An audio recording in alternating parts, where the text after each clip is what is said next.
Alors, une période critique dans la vie, c'est l'adolescence. C'est l'âge où on se fait des amis, où on a notre première mobilette. Alors nous, on avait une sportive R+. Et sportive, car il fallait courir 2 km avant qu'elle démarre. R+, car on était souvent en panne d'essence, alors on soufflait de le réservoir pour faire 100 mètres de plus et rentrer à la maison. Ah, sympa la laine sans plomb, hein. Ah, faut surtout ne pas fumer, hein. Alors là c'est vivement déconseillé pour la santé, hein. Et puis, il avait prévu, hein. C'est marqué sur le paquet, hein. Fumer tue. Oh. Attention avec ça, hein. Oh, c'est dangereux, hein. L'adolescence, c'est l'époque où on rencontre ses meilleurs amis. Ceux qui vous font faire tout et n'importe quoi. Ceux qui vous font creuser une tranchée sous la pluie, dans la boue. N'est-ce pas? Ceux qui vous font dormir dans un cellier sur un matelas gonflable.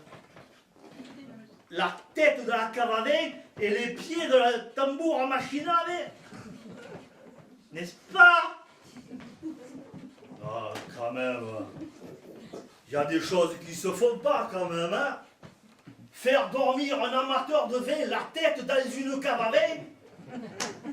Ah non, ça se fait pas quand même, hein. Ah ben le lendemain matin, la cave à vin, il n'y avait plus que la cave.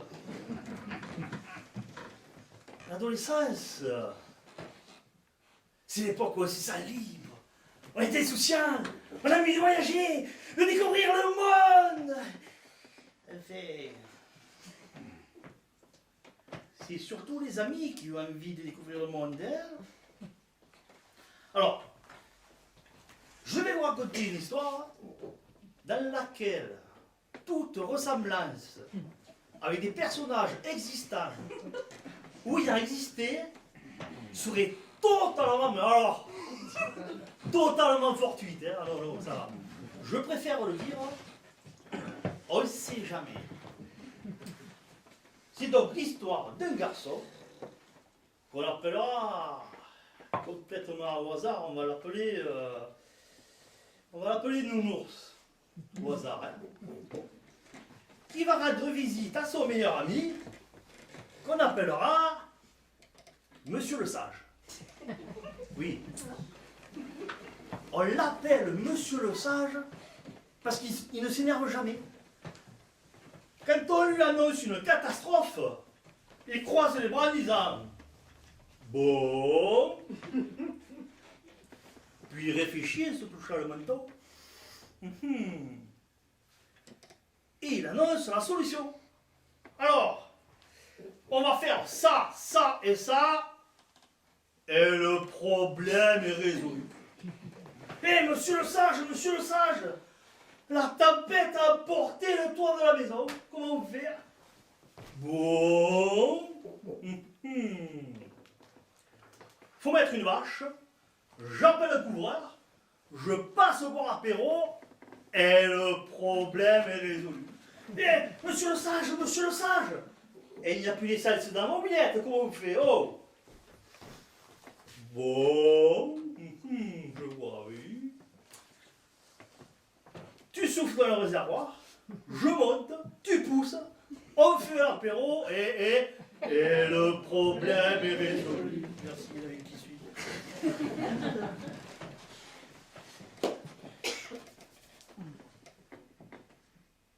Il ne s'énerve jamais. Il s'énerve jamais, je le savais. Il ne s'énerve jamais.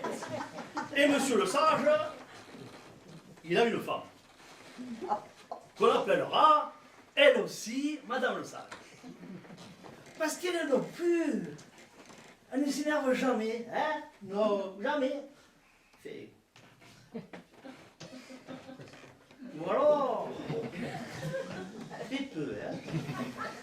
Elle fait peu, pas beaucoup. Une fois tous les 3 ans à peu près, hein? Mais bon, c'est juste pour prévenir qu'elle ne s'énerve pas, hein? Et généralement, quand elle dit ça, elle a les yeux rouges, les cheveux en l'air, les poings serrés, la bave aux lèvres. Ne regarde pas. Oh, ça va, oh. Ça fait peur, hein. Mais bon, c'est une fois tous les 3 ans, on est tranquille, hein. Donc, Nounours arrive chez Monsieur le Sage, en short et en tombe bien sûr, car on est dans le sud. Hein. Il sonne. Oh, tiens, ils ont changé la sonnette. Hein. Il ressonne. Oh, alors, elle est mieux celle-là. Oh, bonjour Monsieur le Sage. Quel temps pourri, hein. Je crois bien qu'il va pleuvoir, hein. Monsieur le Sage, bon. On a regardé la météo. À Barcelone, il fait beau. On fait l'apéro, on monte en voiture, on va à Barcelone, on refait l'apéro. Et le problème est résolu. Le nounours. Quoi maintenant? Là, tout de suite? J'ai pas pris de rechange. J'ai pas le bon salaire. Et puis... Je veux un pantalon blanc. Je veux un pantalon blanc, je veux un pantalon blanc. Oui, comme tout le monde le sait, un nounours, ça râle. Alors il râle. Je veux un pantalon blanc, je veux un pantalon blanc. Je veux un pantalon. C'est blanc, si c'est possible. Hein. Oui, mais comme Madame le Sage est juste à côté, et qu'elle ne s'est pas énervée depuis 2 ans et 364 jours, le nounours préfère obtempérer. Oui. Un nounours, c'est courageux, mais pas suicidaire. Hein. Il n'est pas fou, le nounours. Hein. Voilà donc nos 3 compères partis à l'aventure, les cheveux au vent. Ah, fait bon, hein. Surtout Madame le Sage, les cheveux au vent, hein, parce que les 2 autres, ils étaient aussi tendus que moi, donc les cheveux au vent, ça marche pas bien. Hein. Les mains dans les poches, une tente dans le coffre de la voiture, et un nounours à l'arrière qui râle. Et croyez-moi, 5 heures de voiture, avec un nounours qui râle, parce qu'il n'a pas de pantalon blanc, ça laisse des traces. Alors, première étape, trouver un camping. Bien sûr, pas de carte, pas de GPS, tout au flair. Et jusqu'à Barcelone, pas de souci, hein, les doigts dans la truffe. Mais arrivé en plein centre-ville de Barcelone, quand il a fallu choisir de tourner à droite ou à gauche, c'est là que tout a merdé. Ils ont pris à droite. Et là, comment vous dire, pour se repérer au flair, ils se sont repérés au flair. Des usines. De partout, des usines. Et les odeurs qui vont avec, hein. Par là, ça sent le café, hein. Oh, ouh, là, ça sent la saucisse, là. Ouh, là, ça sent le pâté, c'est peu, hein. Ouh, et c'est pas Barcelone, hein. Alors, au bout d'un certain nombre d'usines, Nounours a une idée. Quoi? Oui, ça lui arrive parfois, hein. Oui, lui aussi, une fois tous les 3 ans. Alors, dès que tu vois quelqu'un, tu t'arrêtes, je demande. Il s'arrête, Nounours demande. Attention, là, vous allez voir un effet spatial. Attention, les yeux, ça va arriver de côté. Attention, accessoiriste.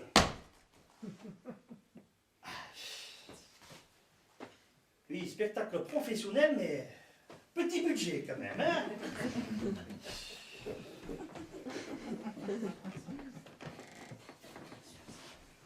Donc, Nounours demande. Oh putain. Celui-là est dépensier.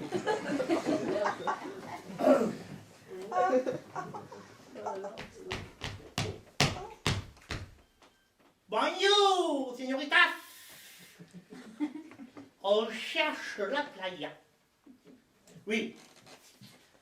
Parce que chez nous, les campings sont près des plages. Donc ils cherchent la playa. Alors après avoir passé un Allemand, un Américain et un Chinois, tout ça à Barcelone, alors qu'à eux trois, ils ne maîtrisent que les bases du franglais, moitié français, moitié anglais, oui, et un peu de la peine, ils arrivent enfin à trouver au fin fond d'une agence immobilière quelqu'un pour leur dire que le camping le plus proche est de l'autre côté du quartier des usines, après l'odeur de café, à droite. Les voilà repartis, des odeurs plein le museau. Ah. Ils arrivent enfin à trouver un camping au doux nom de La Siesta. Ce qui redonne le sourire à Nounours, car comme tout le monde le sait, un nounours, ça aime bien faire la sieste. Donc ils arrivent et se présentent à l'accueil.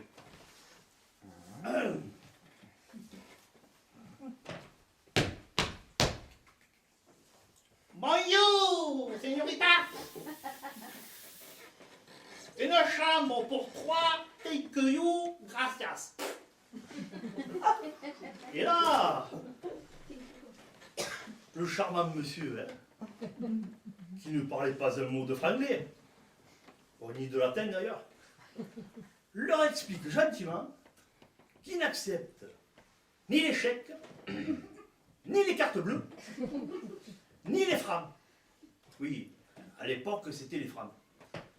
Uniquement les pétatas. Et que le distributeur le plus proche est de l'autre côté du quartier des usines, en direction de la plage, à côté d'une agence immobilière. Monsieur le sage, bon. Nounours, wow, ça va coincer un peu. Donc, parce que j'ai toujours pas mon pantalon blanc. Après un aller-retour flash éclair, que les tongs nounours n'ont pas eu le temps de bouger, les voilà qui s'attaquent au montage de la table. Alors là, chacun sa méthode. Monsieur le sage, avec le plan et le crayon derrière l'oreille. Alors,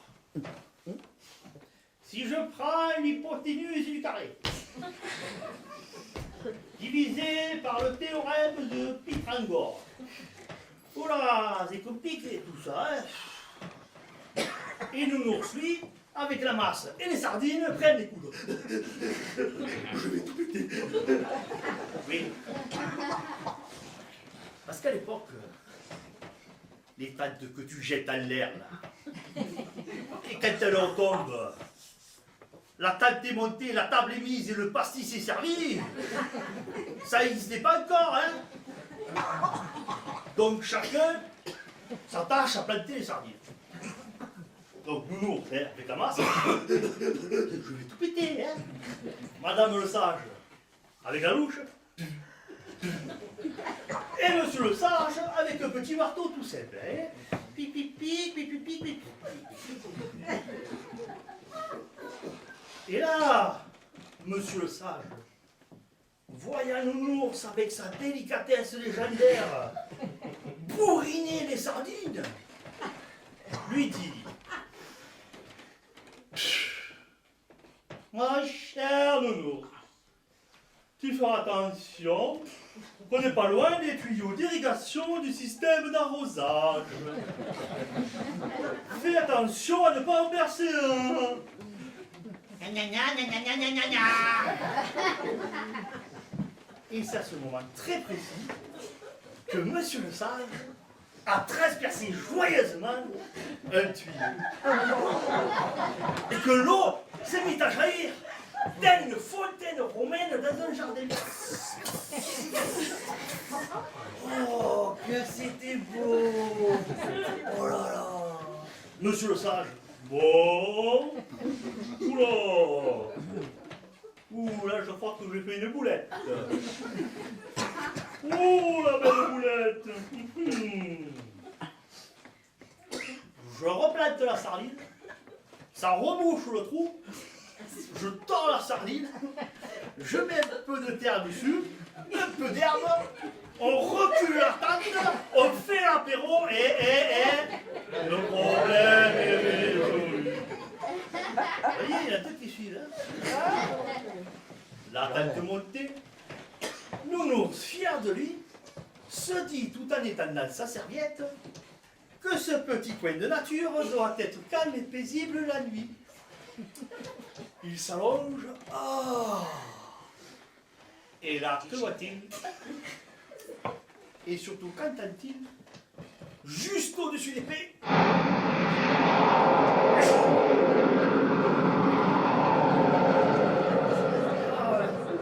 Oh, un gros Boeing 747.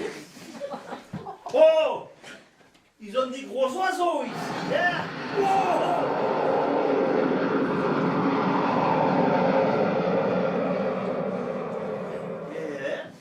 Et en plus, ils sont ponctuels, hein? Il y en a pas seul toutes les 10 minutes. Et jusqu'ici, tout va bien, hein? Et c'est pas fini. 22h30, la faim se fait sentir. Après un apéro syndical et réparateur, hein, les voilà qui s'attaquent au feu. Alors, ils creusent un joli trou, hein, artisanal, en 2 coups de papa Nounours.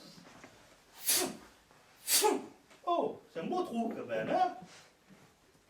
Ils mettent des gros cailloux tout autour. Ah oui, pour protéger le feu. Oui. Et aussi un peu les pins à voisinage. Et décident d'aller chercher du bois. Là encore une fois, chacun sa méthode. Monsieur le sage dans le chantier d'à côté, pour récupérer palettes et souches. Nounours, lui, démonte la palissade faite de piquets en bois. Je vous rassure, hein. 1 sur 3 pour pas que ça se voit. Et le portillon de l'entrée en bois, avec la boîte aux lettres dessus en bois, et le courrier à l'intérieur, ça fera une réserve pour demain. Madame le sage, elle, bon, elle chiffonne 3 bouts de journal et se vernit les ongles. Chacun son truc, hein, elle fait. Oh, qu'il était beau ce feu, oh là là! Avec des flammes qui leur caressaient les sourcils. Et les Espagnols qui n'en avaient jamais vu d'aussi beau, hein, qui s'exclamaient en passant. Oh! El fuego! 3h du matin, heure locale, fin de repas, bonne nuit les petits. Ah, oh.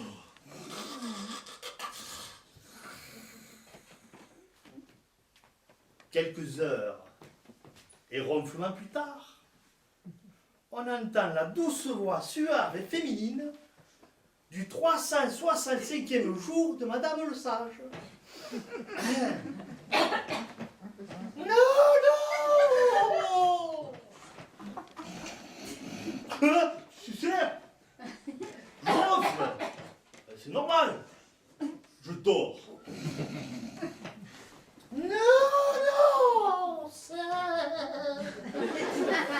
On nous a piqué le feu. Tu sais, le feu, ah ouais, bien sûr, c'est ça, piquer le feu. Ouais. Bonne année, hein, bonne année.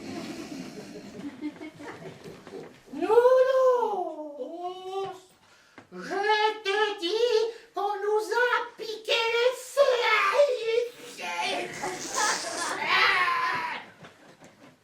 On sort de la tente, les cheveux en bataille, le poil du torse, qu'on dit, il suite. Enfin, bataille aussi, hein.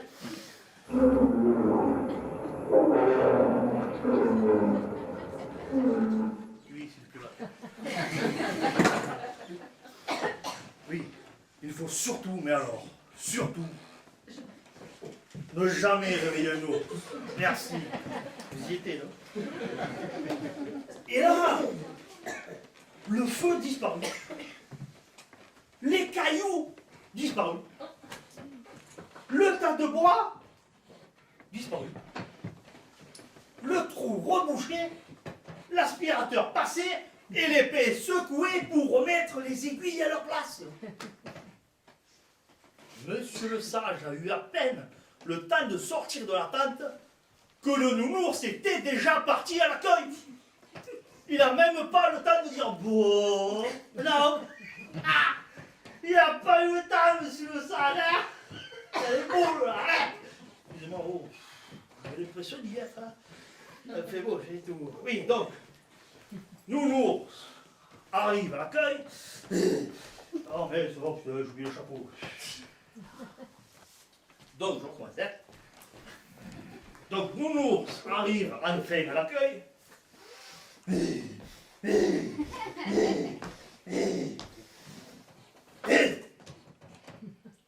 Bonjour, Boritaf.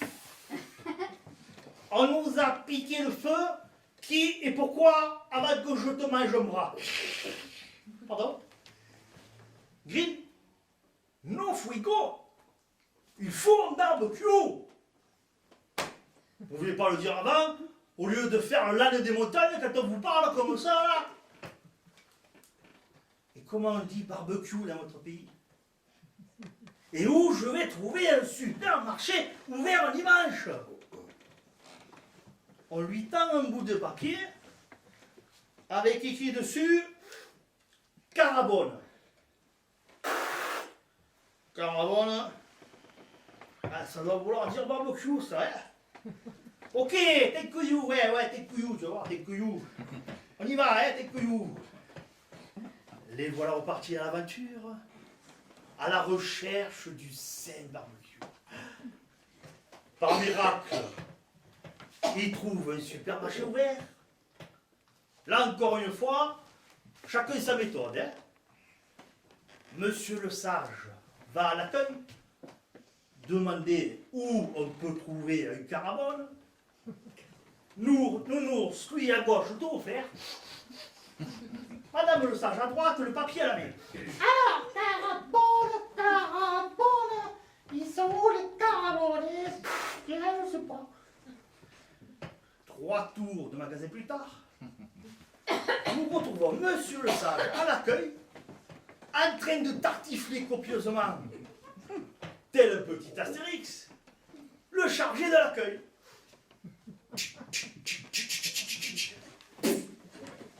Ben, ça fait 3 fois que je lui demande où on peut trouver un carabone, il me fait l'hélicoptère avec son doigt.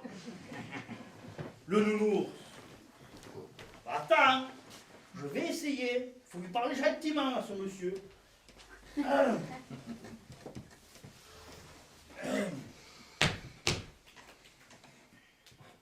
Oui, ça je peux. Bonjour. Hey, Fignata, On voudrait savoir où on peut trouver une carabone. et t'as vu ce coup-ci, j'ai mis l'accent, hein? Et là, le chargé de l'accueil fait un geste circulaire avec son doigt.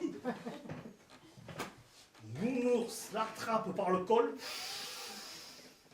On ne veut pas d'hélicoptère. On veut un carabone. Et là, on entend. J'ai trouvé! Ouf, sauvé. Ils sortent du magasin. Heureux. Et au bout de quelques pas, ils se retournent. Et sur la devanture du magasin, écrit en gros, au néon fluo, lumineux et qui clignote, Carabone.